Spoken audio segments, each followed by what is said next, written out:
This is Daniel Poppy, host of How to Write Good. Thanks for listening to the following broadcast on Public House Media. This is Liz Colburn, host of The Morning Uplift here on Public House Media.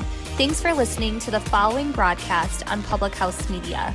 Once you are done with this episode, I hope you'll come back and check out my show, The Morning Uplift, where we talk about finding your beauty in the journey. A new show comes out twice a month on the first and third Mondays. Don't forget to subscribe on iTunes so you never miss an episode of The Morning Uplift. Thank you again for checking out the following broadcast on Public House Media.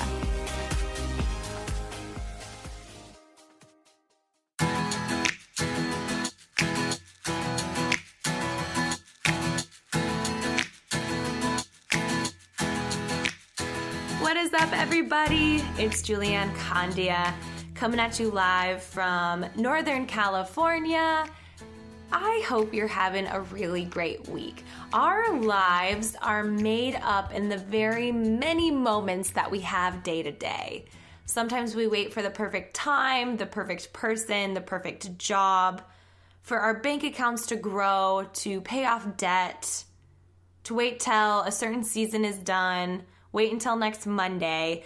And I just think that we were made for more than that type of thinking. That today, despite the obstacle, hardship, and feelings, that knowing that today is one that matters and counts. Time is our most precious asset. And when we can think of life like that, I think we start to take in the things that we might take for granted, such as the sky, birds chirping, your husband, your kids, people that you know in your life that you haven't talked to in a while, and just being intentional with loving them hard, catching up with them, sending them a message, calling them, taking a deep breath, gratitude, thinking about, Eric and I were just talking about this. How has God answered our prayers? That is a powerful question because so many prayers have been answered. So many moments we can think about that have just made us the people that we are today. Today I want to talk to you about belief and action. And this is something that I had heard on a podcast because scarcity is such a real thing. In fact, I was listening to someone speak today and I couldn't even hear what she was saying. I completely lost it. I lost connection with what she was saying because I was so caught up in her scarcity that I don't even think she realized that she had. When she was presenting, she was talking about her scarcity, and I'm not going to get too specific about it, but basically I've spent a lot of time on this and I don't want others to have this, holding on to it. And in my heart and in my head, I was just thinking we can't have limits to our giving. We can't have limits to helping others. And we do that with our scarcity because if I were to give them all of the things that I've created, they'll be more successful than me. And that's not true. I think the more that you give, the more love you emulate, the more fulfilled you'll feel. Knowing that it's not the result that's going to make you and it's not the pace that's going to help you. Someone is going to go faster than you. Someone is going to get success in your eyes quicker than you. And I just think that this journey isn't about only giving a little because of the scarce, what we're afraid of. If we give too much, there's not enough room for me. Yes, there is. Yes, there is. Scarcity is such a real thing, and scarcity holds us back. Scarcity keeps us playing small. Scarcity makes us stay in situations that are harmful, situations that are scary, situations that are certain. Yes, I said it, certain. Certainty. I think about the time that I quit my job in December, I was offered a full-time position to make guaranteed money. Well, the reason I quit my job is because I was going to pursue this business, but that sounds pretty good.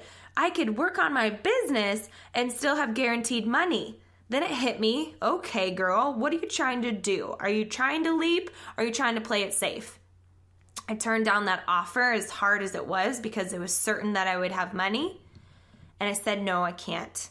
I had one of the most incredible years after that when it was uncertain, that I didn't play into the scarcity. I almost did. I almost played it safe. I'm so glad I didn't, because we're not made when everything is awesome and great. We're made in the times it's uncertain. We're made in the times it's challenging. We're made in the times we're giving and nothing seems to be moving.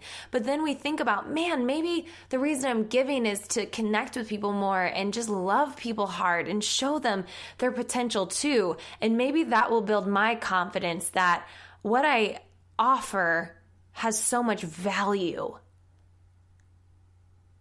So how do we create more belief in what we're doing? You know, when I was starting my journey, if I just were to be like, yes, you know, these workouts are going to help me have belief. They're awesome. The only thing that created and developed my belief with when I started my self-care journey was from the action that I took. The first program and workout that I did, nutrition program that I followed, in the first week, I lost 7 pounds. Now you need to know that I was on a plateau or I was just steadily gaining weight, feeling not good, my friends.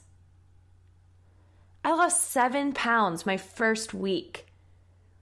That created so much belief in what I was doing. So what did I do? I lost 7 pounds and then I said, I'm not quitting. I'm going to do another week. Then I did another week and then another week and then another week. And then I lost 35 pounds. That created so much belief in what I was doing. And that belief bred a lot of enthusiasm and motivation. And then what created even more belief is that not only did I lose weight, I was helping other people lose weight. And that created more belief in the business I was running.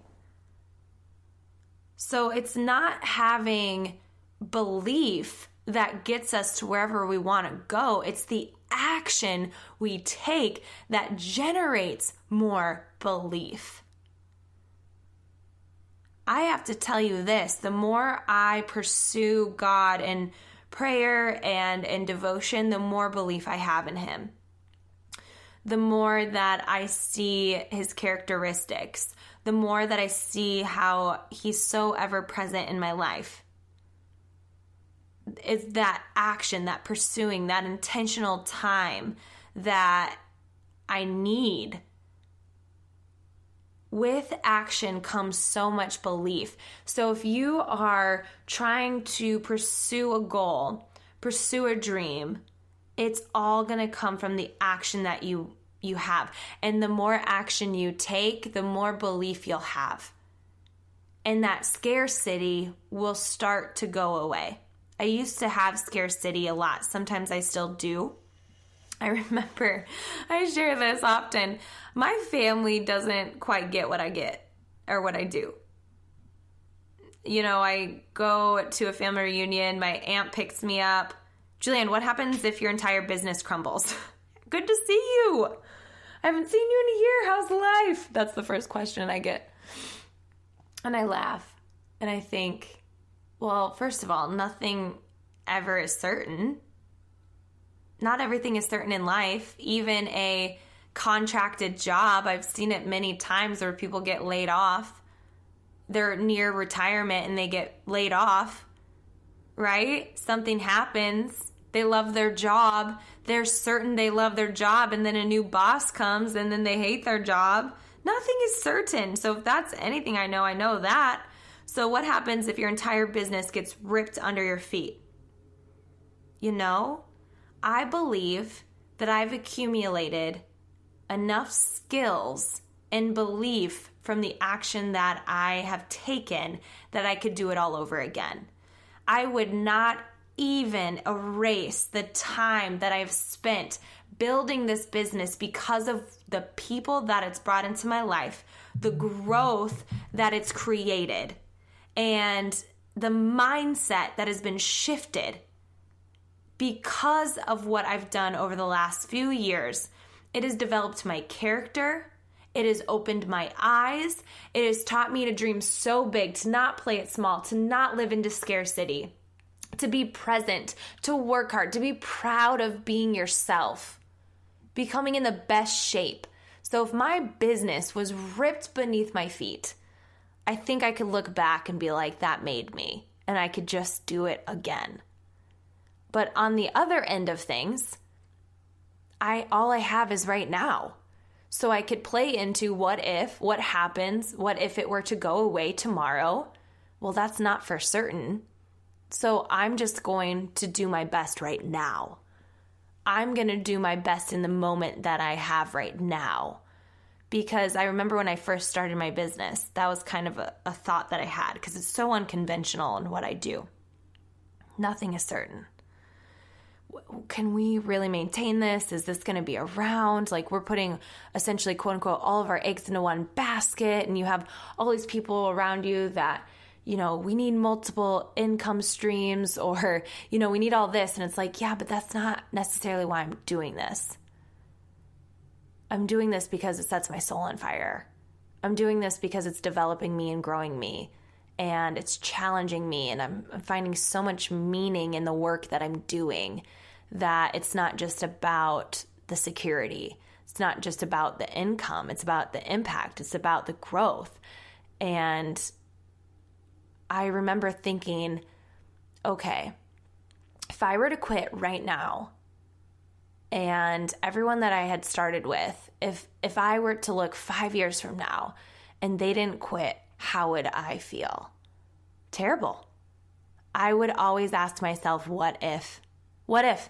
And now, doing this for the last almost 5 years, a lot of the people I started with aren't here. And I think about, I wonder what they think. Because this has changed my whole life. This has done a lot for us because of the work that we've put in. I'm so glad I didn't play into that scarcity, because that scarcity doesn't lead us. We have two choices. We can lean into it. We can think about the fear. We can think about the scarcity. But I think the thing that is going to minimize the fear will always be there, is not thinking about what you can get from this of life, but it's what you can give. And it's how you can fill a need. And that's how I run my business. That's how I show up in life, is where is the need and how can I serve that need? What can I give today? How can I show value today? How can I be intentional today? How can I grow today? Not who can serve me today? Who can join me today? What are all the goals I can just crush today? And I think that when we think about what we can get, their scarcity lives right there. Because what happens if people don't want it as much as me? What happens if this doesn't work?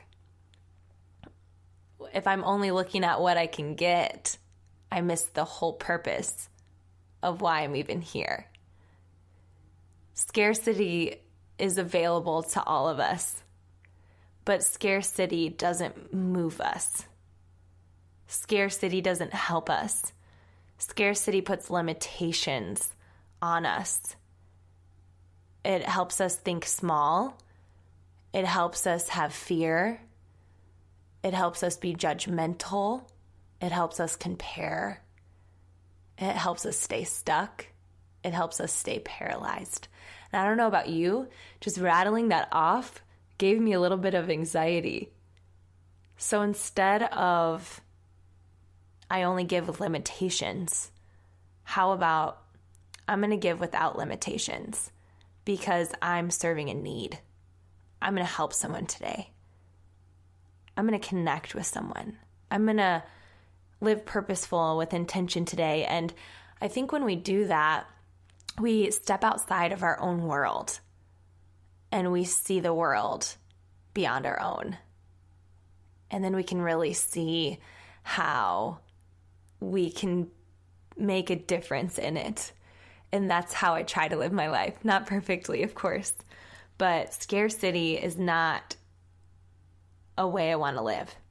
And it's hard for me when I hear people talking and I can hear it. I don't even think they realize.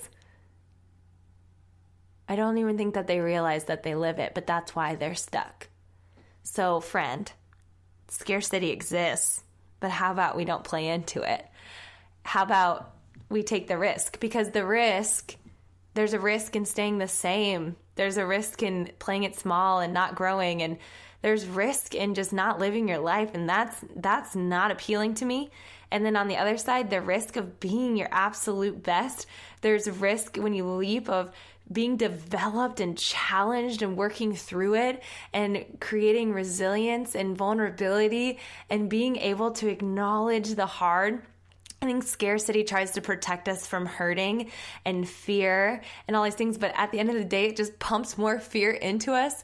And so when I live into the risk of becoming my best self, it's hard. It's so hard. But then I think about, I don't run from problems anymore. I don't continue to build my life upon excuses. Instead, I can acknowledge them for what they are. They're excuses, and I don't want to live with those. So, did you guys just hear my dog sigh? I hope you did, because I hope you just feel like you're sitting right here with me right now. Anyway, friend, action creates more belief. If you just want to live with the belief, scarcity's going to live there.